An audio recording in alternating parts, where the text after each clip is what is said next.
پاکستان میں 3 فروری کی رات شب برات ہے. اس کی رات کتنی امپورٹنٹ ہے کہ حدیث پاک میں آتا ہے، میرے آقا فرماتے ہیں اللہ عز و جل خاص طور پر 4 راتوں میں بھلائیوں کے دروازے کھول دیتا ہے. وہ 4 راتیں کون سی ہیں؟ نمبر 1 بقرعید کی رات، نمبر 2 عید الفطر کی چاند رات، نمبر 3 شعبان کی 15ویں رات، کہ اس رات میں مرنے والوں کے نام اور لوگوں کا رزق اس سال حج کرنے والوں کے نام بھی لکھے جاتے ہیں. ویری امپورٹنٹ رات ہے، فیصلوں کی رات. اگلے سال کا رزق بھی لکھا جاتا ہے، کون حج کو جائے گا یہ بھی لکھا جائے گا شب برات، اور فرشتوں کو یہ بھی بتا دیا جائے گا کہ کون اس سال دنیا سے چلا جائے گا. پچھلے شعبان میں کئی لوگ ہمارے ساتھ تھے جو اس شعبان میں نہیں ہیں، ہمیں نہیں معلوم اس سال ہمارے بارے میں کیا فیصلہ ہونا ہے. اور پھر چوتھی رات عرفے کی رات، یعنی 8 اور 9 ذوالحجہ کی درمیانی رات. تو یہ 4 راتیں بڑی خاص ہیں جس میں بھلائیوں کے دروازے کھل جاتے ہیں. شب برات کی سگنیفیکنس کیا ہے؟ حدیثوں میں آتا ہے کہ اللہ کریم اس رات قبیلہ بنی کلب کی بکریوں کے بالوں کی تعداد کے مطابق گناہگاروں کو جہنم سے آزاد فرما دیتا ہے. اچھا، یہ قبیلہ بنی کلب کون سا تھا؟ یہ ایک ایسا قبیلہ تھا اس زمانے میں جو سب سے زیادہ بکریاں پالتا تھا. میں اور آپ ایک بکری کے بال نہیں گن سکتے، اتنے بڑے قبیلے کی بکریاں، ہزاروں بکریوں کے بال کتنے ہوں گے؟ تو اس کا مطلب سارے ہی بخشے جائیں گے، کروڑ لوگ بخشے جاتے ہیں. مگر اس کے ساتھ ایک لسٹ بھی آئی حدیث میں کہ سب بخشے جائیں گے، یہ چند قسم کے لوگ جو ہیں یہ نہیں بخشے جائیں. اب آپ امیجن کریں کہ کتنے بڑے مجرم ہوں گے کہ ایسی مبارک رات جس میں کروڑوں بخشے جا رہے ہیں، اس میں کون لوگ ہیں جو نہیں بخشے جائیں گے؟ جو نہ بخشے جانے والے ہیں ان میں نام ذرا آپ سن لیں. نمبر 1 حدیثوں میں ملتا ہے کہ شراب کا عادی نہیں بخشا جائے. اب انفارچونیٹلی سنا یہ جاتا ہے کہ مختلف شادیوں کے پروگراموں میں، دوستوں میں اب کولڈ ڈرنک کی طرح لوگ شراب پی رہے ہیں. اللہ کے واسطے، اللہ رسول کے واسطے شراب کے قریب نہ جائیں. یہ شراب ام الخبائث ہے، اور شرابی جو ہے وہ شب برات بھی نہیں بخشا جائے. اور اب تو بہت نارملائز کر دیا گیا شراب کو. کبھی کبھی ایسا تو موقع نہیں ملتا کبھی دیکھنے کا، اللہ معاف کرے، کبھی جہاز میں سفر ہوتا ہے تو چاہ کے رائٹ لیفٹ ہمارے ساتھ بعض اوقات پاکستانی اور مسلمان ہی ٹریول کر رہے ہوتے ہیں، اور بندہ حیران ہو جاتا ہے کہ یار یہ ہمارے ساتھ بیٹھا ہوا مسلمان اور دھڑلے سے شراب پی رہا ہے، یعنی فری میں مل جائے تو جتنی پینی آپ پی لیں گے. اللہ اکبر. حالانکہ جہاز تو وہ سواری ہے کہ جس میں توبہ کر کے باوضو بیٹھنا چاہیے، کلمہ پڑھ کے بیٹھنا چاہیے کہ پتہ نہیں خیر سے پہنچوں گا یا نہیں، کچھ ہوا تو دنیا سے ہی چلا جاؤں گا. مگر شرم نہیں آتی، اور لوگ، میں غیر مسلموں کو کیا کہوں، مسلمان پی رہے ہوتے ہیں. اللہ اکبر. حالانکہ یہ شراب وہ لعنت ہے. ویسے تو بہت سارے کبیرہ گناہ ہیں، علماء بیٹھے ہیں، شاید یہ ایک ہی گناہ ہے جس میں 10 قسم کے لوگوں پر لعنت فرمائی نبی پاک علیہ السلام نے. شراب پینے والا، پلانے والا، اٹھانے والا، خریدنے والا، بیچنے والا، لانے، یعنی کتنے قسم کے لوگوں پر لعنت فرمائی گئی، اور یہاں کسی کو پرواہ ہی نہیں ہے. ابھی نوجوان بیٹھے ہیں، بعض اوقات ان کو کہیں کہ بھائی یہ شراب کی محفلیں، بری محفلوں سے دور رہو، تو کہتے ہیں یار ہم شراب نہیں پیتے، دوست پیتے ہیں، ہم تو صرف بیٹھتے ہیں. ہم نشہ نہیں کرتے، دوست نشہ کرتے ہیں، ہم تو صرف کمپنی دیتے ہیں. کیا کریں آج کل؟ اچھا، پھر بعض اوقات کچھ لوگ ملٹی نیشنل کمپنی یا کسی بڑی کمپنی میں کام کرتے ہیں، کیا کریں، آفیشیل میٹنگز ہوتی ہیں، فلاں جگہ جانا پڑتا ہے، جناب ہر طریقے کے لوگ ہوتے ہیں، ہم تو منع نہیں کر سکتے، ہم بیٹھتے ہیں. کیوں بیٹھتے ہیں ادھر؟ یعنی جہاں رب کی لعنت برس رہی ہے آپ وہاں بیٹھ رہے ہیں. ابھی 4 5 6 سال پرانی تو بات ہے جب ہم سب نے کووڈ کو ایکسپیرینس کیا تھا. کیا سیکھا تھا کووڈ سے؟ سوشل ڈسٹینس، کہ یار اس میں بخار آ رہا ہے، نزلہ آ رہا ہے، بندے سے ہی دور رہو، ہاتھ بھی نہیں ملاتے تھے ایک دوسرے سے. یعنی وائرس سے بچنے کے لیے ڈسٹینس کر سکتے ہو، اللہ کی لعنت سے بچنے کے لیے ڈسٹینس نہیں کرنا ہے. نہیں میرے پیارے اسلامی بھائیو، صحبت ہی بندے کو برا بناتی ہے. آپ کسی بھی شرابی، کسی بھی برے کام کرنے والے سے مل لیں، پڑھے لکھے لوگ بیٹھے، کسی ہیروئنچی سے مل لیں، جواری سے مل لیں، کسی قاتل سے مل لیں، چور سے مل لیں، سوال کریں کدھر سے ملی یہ عادت، بتائیں کیا جواب دے گا؟ آپ کو جواب نہیں پتا ہے، وہی کہے گا دوستوں سے ملی. کوئی بھی آپ کو نہیں کہے گا جناب میری ایک برتھ ڈے تھی اور ابو بڑے خوش تھے اور میرے لیے جناب ابو چرس کا سگریٹ لے کے آئے، بیٹا آج سے شروع کر دے. کبھی بھی والدہ نے میرے امتحان کے اچھے نمبروں کے بعد مجھے چاقو لا کر نہیں دیا تھا کہ بیٹا چوری شروع کر لے. ساری بری عادتیں نارملی بری صحبت سے ملتی ہیں. لیکن آج کا نوجوان جواب کیا دیتا ہے؟ میں تو بڑا پکا ہوں، میں کچھ نہیں کرتا، دوست کرتے بیٹھتا ہوں. نہیں میرے پیارے سے، آج آپ بیٹھ رہے ہیں اور کل آپ مبتلا ہو جائیں گے. اچھوں کی صحبت میں بیٹھے ہیں، بری صحبتوں سے بچیں، کیونکہ شراب کا عادی شب برات بھی نہیں بخشا جائے گا. آگے فرمایا ماں باپ کا نافرما. یہ کیسا گناہ ہے اور کتنا خطرناک گناہ ہے کہ تقریباً ہر وہ رات جس رات سب بخشے جاتے ہیں، یہ جن گناہ گاروں کے بارے میں آتا ہے یہ نہیں بخشے جائیں گے ان میں آپ کو ہر لسٹ میں ماں باپ کا نافرمان ضرور ملے گا. یعنی اللہ کو کتنا سخت ناپسند ہے کہ جو بندہ اپنے ماں باپ کو ستاتا ہے. تو اے میرے پیارے اسلامی بھائیوں، پردے میں رہ کر سننے والی میری بہنوں، خدا کی قسم اگر آپ کے ماں باپ آپ کے پاس ہیں، یو آر سو لکی. اللہ اکبر. ماں باپ بھی ہوں اور شعبان بھی ہو، ماں باپ بھی گھر میں ہوں اور شب برات بھی ہو، ارے ماں باپ بھی ہو رمضان بھی ہو، اور کیا چاہیے آپ کو؟ پوچھو ان سے جن کے ماں باپ چلے گئے، کتنا یاد آتے ہیں ہر بڑی رات کو کہ کاش ماں ہوتی تو آج دعا لیتا، والد ہوتے تو ان سے دعائیں لیتا، افطار میں ماں ہوتی تو ہم مل کے ماں کی آمین سنتے. ماں نہیں ہے اور رمضان ہے، ماں نہیں ہے اور شعبان ہے، مگر آپ کے پاس اگر ماں باپ ہے، قسم سے انہیں راضی کیجیے، انہیں ناراض مت کیجیے گا، ان کو دکھ نہ دیجیے. ایک اپنی زندگی کا نچوڑ بیان کر دیتا ہوں. زندگی میں ایک بات یاد رکھیے گا کہ جس سے اس کے ماں باپ راضی ہے نا، اس کو دنیا میں ترقی سے کوئی نہیں روک سکتا، اور جس سے اس کے ماں باپ ناراض ہیں، چاہے سارا زمانہ راضی ہے، اس کو بربادی سے کوئی نہیں روک سکتا. اور یہ حدیث پاک کے الفاظ ہیں کہ جس سے اس کے ماں باپ راضی، اس سے اس کا رب راضی، جس سے اس کے ماں باپ ناراض، اس سے اس کا رب ناراض. پلیز، شب برات آ رہی ہے، کسی بھی وجہ سے اگر ماں باپ ناراض ہیں، دل دکھایا ہے، دوری ہو گئی ہے، ان سے معافی مانگ لیں، کیونکہ شب برات سب بخشے جائیں گے، ماں باپ کا نافرمان نہیں بخشا جائے. آگے فرمایا رشتے داری کاٹنے والا، قطع تعلق کرنے والا. اب بیٹھے خاندان کے لوگ یہاں پر چھوٹی چھوٹی بات پر خاندان توڑ دیے، رشتے توڑ دیے، جانا آنا ختم کر دیا. ہم نہیں جاتے فلاں چچا کے گھر، ہم نہیں جاتے فلاں ماموں کے گھر. کیوں نہیں جاتے بھائی؟ انہوں نے دعوت میں نہیں بلایا ہے، جیسا دعوت دینی تھی ویسی دعوت نہیں دی.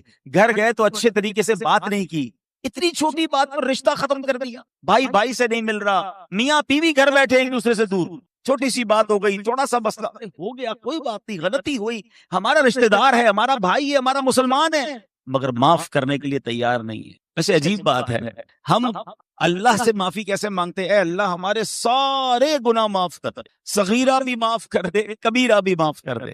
کبھی ہم نے اللہ کی بارگاہ میں یہ عرض کیا کہ یا اللہ تو ہمارے سارے گناہ معاف کر دے، میں نے کسی کو معاف نہیں کرنا ہے. یہ کیسی معافی ہے کہ آپ کسی کو معاف کرنے کے لیے تیار نہیں، اللہ آپ کو سارے معاف کرتے. ہم بھی تو معاف کریں نا. اور یاد رکھیے، برداشت کرنا، درگزر کرنا، یہ جو حلم ہے نا، یہ وہ کمال کا وصف ہے جو سنت انبیاء بھی ہے، سنت رسول بھی ہے، بلکہ یہ اللہ عز و جل کی بھی سنت. بزرگ کے بارے میں آتا ہے کہ بہت بڑے بزرگ یہاں لگے، حضرت احنف بن قیس رضی اللہ عنہ، تابعی بزرگ ہیں. تابعی وہ ہوتا ہے جس نے کسی صحابی کا دیدار کیا ہو اور اس کا ایمان پر خاتمہ ہوا ہو، اور تابعی بھی جنتی ہوتا ہے. اب ایک بار ہم کہیں جا رہے تھے تو کسی نے آپ کو گالی دے دی. اب ذرا امیجن کریں کہ ہم کہیں جا رہے ہیں اور ہمیں کوئی گالی دے دے، ہمارا کیا ریپلائی ہوگا؟ اوئے ہوئے ہوئے، اب تو جتنی گالیاں یاد ہے ساری اس کو دینی ہے. مگر یہ کیسے عظیم بزرگ تھے، خاموشی سے چلتے رہے. وہ پیچھے سے گالیاں دیتا رہا، آپ چلتے رہے. وہ اور زور زور سے گالیاں دیتا رہا، آپ چلتے رہے. ایک جگہ آپ نے جب گھر کے علاقے کے قریب پہنچنا، آپ رک گئے اور اس شخص سے کہتے ہیں بھائی اور بھی باقی رہ گئی تو دے دو، اپنے محلے میں جب میں داخل ہوں گا نا تو اب وہاں میرے جاننے والے کافی ہوں گے، وہ تمہاری گالیاں سن کر تمہیں کوئی نقصان نہ پہنچا دیں، تم سے میری وجہ سے کوئی جھگڑا نہ کریں، اگر کچھ اور باقی بچ گیا تو مجھے گالیاں دے دو تاکہ تمہیں کوئی تکلیف نہ پہنچے. اب آپ سوچیں اس بندے کو کتنی شرمندگی ہوئی ہوگی، لیکن یہ تھا ہمارے بزرگوں کا حلم، یہ تھا ان کا برداشت. اچھا، اسی طرح میں اگر ہم سب کو ایک نعت شریف بڑی شوق سے ہمیں یاد ہے، اس کے الفاظ بھی یاد ہیں. سلام اس پر کہ جس نے گالیاں سن کر دعائیں دی، سلام اس پر کہ جس نے خون کے پیاسوں کو قبائیں دی. اچھا، میں آپ سے پوچھوں ہم نے کتنی بار گالی سن کر دعا دی ہے؟ نعت ہمیشہ پڑھتے ہیں، ہمیشہ مزہ آتا ہے شعر کو سن کر، مگر ہم بھی تو کچھ ایسا اپنا ہے نا کہ زندگی میں اگر کوئی ہمیں برا بلا کہے تو کبھی تو اس کو دعا دے دیں کہ اللہ اس کو ہدایت دے دے. ہم کہتے ہیں نہیں، ٹٹ فور ٹٹ، جیسے کو تیسا، اس نے میرے ساتھ بدتمیزی کی اب تو میں نے چھوڑنا ہی نہیں ہے. نہیں میرے پیارے سے، ہمیں اس مبارک مہینے کی مبارک رات سے پہلے یہ برداشت پیدا کرنی ہے، یہ درگزر پیدا کرنا ہے، یہ معافی پیدا کرنی ہے کہ قطع تعلق کو ختم کرنا ہے، ورنہ شب برات قطع تعلقی کرنے والا نہیں بخشا جائے گا. جہاں میں نے کہا تھا نا کہ حلم جو ہے وہ رب کریم کی سنت ہے، انبیاء کی سنت ہے، میں اس کی کچھ جھلک بھی آپ کو بیان کرتا ہوں. پہلے تو حلم کہتے کس کو ہے؟ حلم کا معنی ہے بردباری، نرم دلی. امام غزالی رحمۃ اللہ تعالی علیہ فرماتے ہیں آدمی کو غصہ آئے اور وہ کوشش کر کے تکلف کے ساتھ نفس کو مجبور کر کے غصے کو دبا دے تو اس کو قذف الغیظ کہتے ہیں، یعنی غصہ پی جانا کہتے ہیں. بڑی اچھی بات ہے، غصہ آئے تو غصہ پی جائے، اور یہ بڑا پیارا گھونٹ، اس کو افضل گھونٹ کہا گیا کہ بندہ غصہ پی جائے. بلکہ حدیثوں میں یہ بھی مضمون ہے کہ پہلوان وہ نہیں جو غصے کے وقت کسی کو پچھاڑ دے، پہلوان وہ ہے جو غصے کے وقت اپنے آپ کو قابو میں غور کیجئے نا، دنیا میں کتنے گناہ ہو رہے ہیں، اللہ پاک کی کیسی کیسی نافرمانیاں ہو رہی ہیں۔ اللہ اکبر، اللہ پاک چاہے تو زمین پھٹ سکتی ہے، یہ نافرمان زمین میں دھس سکتے ہیں، آسمان سے پتھر برس سکتے ہیں، بجلی گر سکتی ہے، نافرمان کا چہرہ بگڑ سکتا ہے، مگر وہ رب کریم مہلت دے رہا ہے، وہ رب کریم سبحان اللہ حلیم ہے نا، وہ مہلت دے رہا ہے، ورنہ کون سا گناہ ہے؟ ارے معاذ اللہ، اللہ کو برا بھلا کہنے والے لوگ اس دھرتی پر بستے ہیں، انہیں بھی رزق مل رہا ہے، انہیں بھی آکسیجن مل رہی ہے، انہیں بھی زمانے میں سب کچھ مل رہا ہے۔ یہ سب کس بات کی دلیل ہے؟ کہ وہ حلیم ہے، وہ درگزر ہے، کر فرما رہا ہے۔ اللہ کریم قرآن میں فرماتا ہے وَرَبُّكَ الْغَفُورُ ذُو الرَّحْمَةِ لَوْ يُؤَاخِذُهُم بِمَا كَسَبُوا لَعَجَّلَ لَهُمُ الْعَذَابَ۔ آسان ترجمہ قرآن کنز العرفان، اور تمہارا رب بڑا بخشنے والا رحمت والا ہے، اگر وہ لوگوں کو ان کے اعمال کی بنا پر پکڑ لیتا تو جلد ان پر عذاب بھیج دیتا۔ تفسیر قرآن صراط الجنان میں ہے، اس آیت میں اللہ پاک کی رحمت اور مہلت کا بیان ہے کہ وہ بڑا بخشنے والا ہے، کہ کروڑوں گناہ کرنے کے بعد بھی اگر کوئی مغفرت کا دروازہ کھٹکھٹاتا ہے تو وہ بخش دیتا ہے۔ ساری زندگی میں گناہ کرنے کے باوجود بھی کوئی آخری زندگی کے دنوں میں بھی توبہ کر لیتا ہے، اللہ پاک اسے معاف کر دیتا ہے۔ یہ شان مغفرت بھی ہے، شان رحمت بھی ہے۔ اللہ اکبر، کیسا حلیم ہے میرا مولا۔ بات کریں ہمارے آقا جناب رسول اللہ صلی اللہ علیہ وسلم کی، ان کی شان کیا ہے، ان کا اخلاق کیسا ہے؟ رب قرآن میں فرماتا ہے وَإِنَّكَ لَعَلَىٰ خُلُقٍ عَظِيمٍ، اور بے شک تم یقیناً عظیم اخلاق پر ہو۔ یقیناً جتنے اچھے اخلاق، جتنے اچھے اوصاف، جتنی اچھی عادتیں انبیاء علیہ السلام کو عطا ہوئیں، ان سب کا مجموعہ ہمارے آقا کو عطا ہوا۔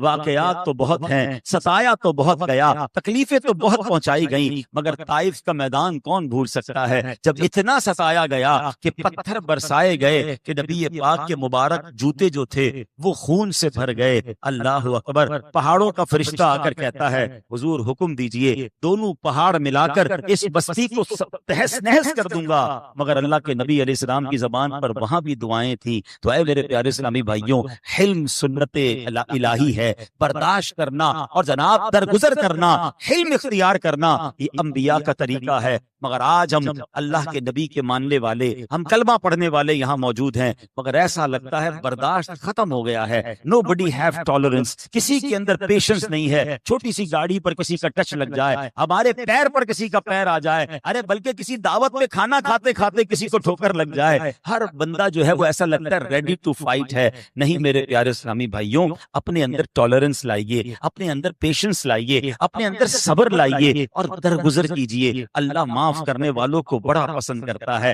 اللہ درگزر کرنے والوں کو بڑا پسند فرماتا ہے۔ فیملیاں ٹوٹ رہی ہیں، خاندان ختم ہو رہے ہیں، آج کل تو اتنی جلدی معاذ اللہ رشتہ ٹوٹنے کی خبر آتی ہے کہ بندہ حیران ہو جاتا ہے کہ یار کچھ مہینے پہلے تو شادی ہوئی تھی، ارے ابھی تو 1 سال نہیں ہوا، یہ کیا ہو گیا؟ اس کا مطلب یہ ہے کہ نہ جناب لڑکے میں اب برداشت ہے، نہ لڑکی میں برداشت ہے، نہ خاندان والوں میں برداشت ہے۔ پہلے کے زمانے میں ہم دیکھتے تھے کہ اگر میاں بیوی میں کوئی چھوٹی موٹی چپلش ہو بھی گئی ہے تو گھر والے، خاندان والے بٹھا کر انہیں سمجھا دیتے تھے اور کہتے تھے نہیں جناب رشتہ ختم نہیں کریں گے، رشتہ تو یہی رہے گا، اور معاملہ چلتا رہتا تھا اور تھوڑے عرصے بعد محبت بھی بڑھ جاتی تھی۔ مگر یہاں تو چھوٹی سی غلطی پر بات ختم کرنے پر پہنچ جاتے ہیں۔ نہ کریں ایسا، اور آج ہم نے یہ بھی سن لیا کہ تب مغفرت کی راہ سب بخشے جائیں گے، اور جو بد نصیب نہیں بخشے جائیں گے وہ قطع تعلقی کرنے والے، وہ رشتہ کاٹنے والے ہوں گے۔ تو اے میرے پیارے اسلامی بھائیوں، اس بات سے اپنے آپ کو دور کیجئے، بلکہ میرا مشورہ تو یہ ہے کہ شب برات سے پہلے